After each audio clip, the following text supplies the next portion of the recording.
This video sponsor by பைமோட். இந்த ஆப்பில் நீங்கள் பர்ச்சேஸ் பண்ணக்கூடிய எல்லா விதமான ப்ராடக்ட்டும் உங்களுக்கு ரொம்ப மலிவான விலையிலே கிடைக்குது. இதில் நிறைய ஆஃபர்ஸ் அண்ட் கூப்பன்ஸ் ப்ரொவைட் பண்ணுறாங்க. ஸோ இதோட லிங்க் உங்களுக்கு டிஸ்கிரிப்ஷனில் கொடுக்குறேன், யூஸ் பண்ணி பாருங்கள்.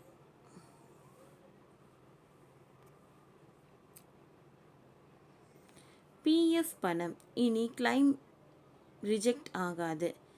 2 முடிச்சுகளை அவிழ்த்த மத்திய அரசு. Good news. தொழிலாளர் வருங்கால வைப்பு நிதியாக இபிஎஃப்ஓவில் பணம் எடுக்க முயற்சி செய்யும் பலருக்கு ரிஜெக்ட் ஆகும். அதற்கு முக்கிய காரணங்கள் 2 தான். அந்த 2 சிக்கலையும் மத்திய அரசு கலைத்துள்ளது. இதன் காரணமாக கிளைம் நிராகரிக்கப்பட்டதற்கான காரணங்கள் குறைந்துவிடும். பலருக்கும் ஒரே முயற்சியில் பிஎஃப் பணம் எளிதாக கிடைக்கும். மத்திய அரசு அப்படி என்ன செய்கிறது என்பதை இந்த பதிவில் பார்ப்போம். இபிஎஃப்ஓ எனப்படும் தொழிலாளர் வருங்கால வைப்பு நிதி அமைப்பு ஊழியர்களின் எதிர்காலத்தை பாதுகாப்பதற்காக மத்திய அரசு கொண்டு வந்த திட்டம் ஆகும். இந்த திட்டப்படி ஊழியர்களுக்கு ஓய்வு பெற்ற பிறகு அல்லது வேலையை விட்டு வெளியேறும் போது கிடைக்கும் சட்டப்பூர்வ பணபலன் உரிமையாகும். ஒருவேளை ஊழியர்கள் இறந்து போனால் அவர்களை சந்திக்கிறவர்களுக்கு பலன் கிடைக்கும். தொழிலாளர் வருங்கால வைப்பு நிதி திட்டத்தில் இபிஎஃப்ஓ திட்டம் கீழ் முதலாளிகள் மற்றும் பணியாளர்கள் கணிசமான நிதியினை மாதம் பங்களிப்பு தொகையை செலுத்த வேண்டும்.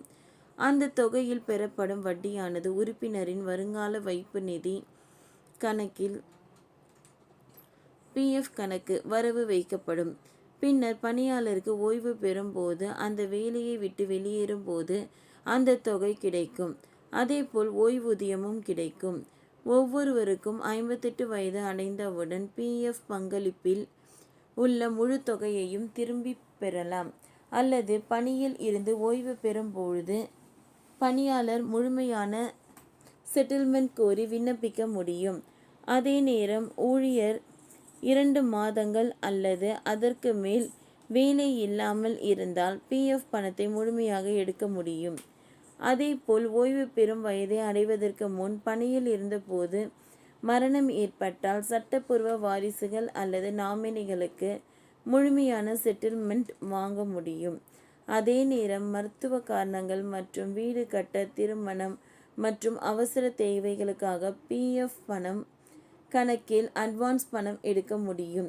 அதற்கு ஏற்கனவே உள்ள பழைய நிறுவனத்தின் பிஎஃப் கணக்கில் இருந்து புதிய பிஎஃப் கணக்கிற்கு பணத்தை மாற்ற வேண்டும். அத்துடன் கண்டிப்பாக நிறைய விதிமுறைகளை பின்பற்ற வேண்டும். பெயர் சரியாக இருக்க வேண்டும். பேன் கார்டில் உள்ள பெயரும் ஆதார் கார்டில் உள்ள பெயரும் சரியாக இருக்க வேண்டும். கண்டிப்பாக பேன் கார்டு பெயரை மாற்ற முடியாது, ஆதாரில் தான் மாற்றம் வேண்டும். அதாவது உங்கள் பெயர் பிஎஃப் கணக்கில் என்ன பெயர் மற்றும் இனிஷியலுடன் இருக்கிறதோ அதே போல்தான் பேன் கார்டு, ஆதார் கார்டு, வங்கி கணக்கு என எல்லாவற்றிற்கும் இருக்க வேண்டும். இல்லாவிட்டால் பணத்தை எடுக்க இயலாது என்பது யதார்த்தம்.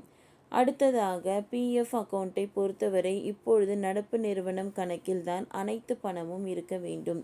அப்படி இருந்தால்தான் பணம் எடுக்க முடியும். பிஎஃப் கிளைம் செய்வதற்கு பெரும்பாலும் நிராகரிக்க காரணம் வங்கி காசோலையை இணைக்காதது அல்லது வங்கி பாஸ்புக் பக்கத்தை இணைக்காதது காரணமாக இருக்கும். அதாவது உங்கள் பெயரில் உள்ள செக்லீஃப் அல்லது பாஸ்புக்கை காட்டாவிட்டால் பணம் கிடைக்காது, நிராகரிக்கப்படும். இந்த செயல்முறை தெரியாமல் பலர் பிஎஃப் பணத்தை எடுக்க முடியாமல் தவிக்கிறார்கள். அவர்களுக்கு நல்ல செய்தியை மத்திய அரசு கூறியுள்ளது.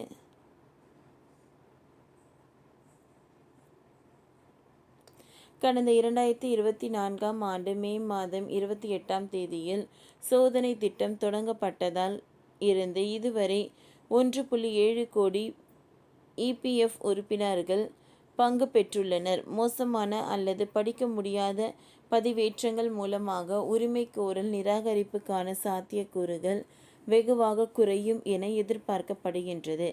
இவ்வாறு தெரிவிக்கப்பட்டுள்ளது. ஓகே ஃப்ரெண்ட்ஸ், இந்த வீடியோ உங்களுக்கு யூஸ்ஃபுல்லாக இருந்ததுன்னா லைக் பண்ணுங்கள், ஷேர் பண்ணுங்கள், சப்ஸ்கிரைப் பண்ணுங்கள். தேங்க்யூ.